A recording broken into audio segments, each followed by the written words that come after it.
I'm Erins. I drive a 2000 Nissan Sentra VVL. This car basically just comes out if I go to the track, or for stuff like this I'll bring the car out. Okay, so outside is pretty basic. Just a set of lenses, tools obviously, and then all the normal stuff that the car came with I put on the front lip obviously.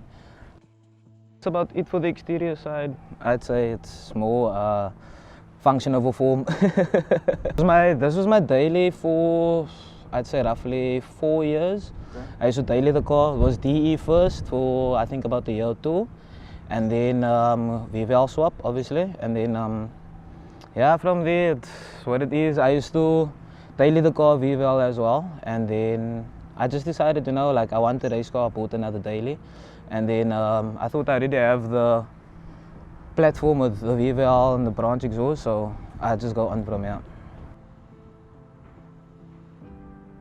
So we have the duct there basically for the cold air, to put some cold air into the bay.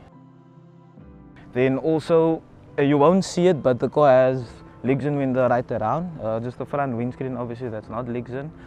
And normally I'd have the covers at the bottom for the air, but normally when I drive it like on the day out like this, then I'll take it off or whatever, just for the heat. I wouldn't say it's a sleeper build. It looks like it is there. Normally when it comes to the track, you know, like I say, I'll have the bumper shutters on in front, the full slicks, I'll have the other boot on, I have the fiber boot that I'll put on. So if the car's at the track, then you will definitely say this is a race car. It's SR20 VVL, stock motor, unopened.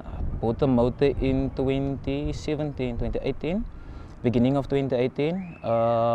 Then I raced the car stock with a ported intake, did 39, and then after that I fitted the cams, LSD gearbox, stripped the car out, removed the power steering, and then yeah, that's where the car is at now, making 171 and 242 on Z-Line's dyno. Engine management, I have Dictator, car's tuned by Z-Line. He always tunes the car. So the interior work I did basically all by myself. First started with taking off the sound deadening, removed all the sound deadening, then I took out the heater boxes, all the stuff basically under the dash, is everything stripped out, and then I got the fiber seat also in there, and door panels, everything removed, the spare wheel welds also cut. But that's about the only place where it's been cut. Suspension work, I have the BCs all around, BCBR. And then in front, everything is still with the stock bushes. There's no poly on the car yet. So yeah, that's about it, basically just the BC coilovers. And then I just redid the suspension in front obviously, but all in the OEM bushings, all 4 poly mountings, 100 shore. So for me personally, I like a high revving car. I don't ever think I'll build a turbo car, probably rear wheel drive, but for me, I'm about the high revving motors. That's why I chose the NA Life. And I think it's more tricky, I would say. You tend to make less power when you do certain things, so it becomes a bit more tricky. And like you can see, I didn't really focus on gaining power. I'm more about the platform of the car, the suspension and the lightweight, you know, because once you have that, then maybe you can start working on power, adding power.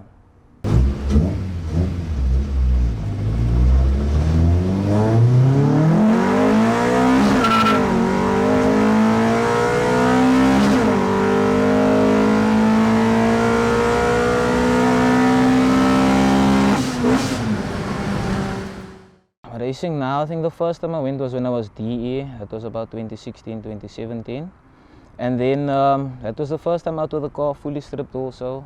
But that was obviously with the heater boxes. Then I did 16.0, that was back then. Currently fastest ET, 12.8 with a 1.7 60 foot, exiting at 169. The most important part for me was to get the platform right. So that is your engine mountings, your control arms and everything. Make sure that stuff is 100%. Obviously the whole building of the engine, look, you run around a lot, you're looking for space and everything. So obviously that takes a bit more trial and error as well. And I mean, you know, with trial and error comes more expenses. So I'd say, look, for me the VVL setup was quite easy. There's not a lot done to the motor. Never had to open the motor, anything like that. So it was just fit in, go, get the platform right, and then obviously drive the car properly. You need to, like especially with the NA car, there's very little room for error. You have to be on your shifts, on the money every time. And you know, like for NA cars, the 60 foot is the main thing. So that's what I try to work on, is just to get the car out of the line as quick as possible.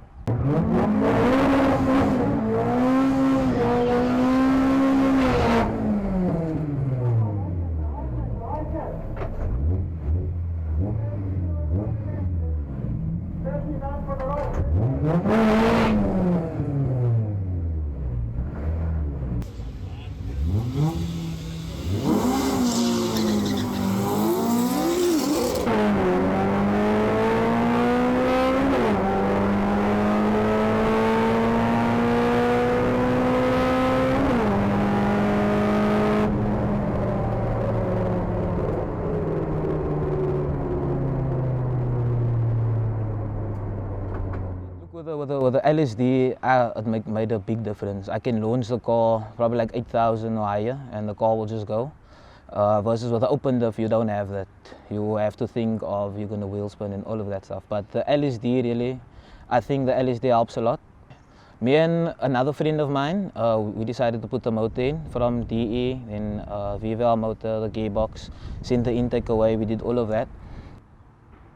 And then obviously afterwards I had somebody work on the car just to do the suspension, fitting of the cams and that. But most of the work I did self. Between myself and friends, we'll do the work, like the coilovers fitting of that. And like I said, obviously with the interior stripping, that was all alone in a couple of days. You come out of work and you know, you just come on. Future plans, I would say I'd want to lose more weight. So I'll probably start cutting the car more. 4 years driving now, unopened engine, and I mean, it's just been going. So I'm going to leave the motor as is for now. What I want to do is I'd like to work on the gearbox and obviously have all the suspension in front polished. The parts are also getting very scarce now, so we need to preserve what we have basically. The car's never going anywhere. Yeah, this car's never going anywhere. It's probably going to stay by me until I'm no longer there. Probably has to be handed down to my daughter one day. But yeah, this car is not going anywhere. This is like my number one car, my go-to car. I will choose this car over any car any day.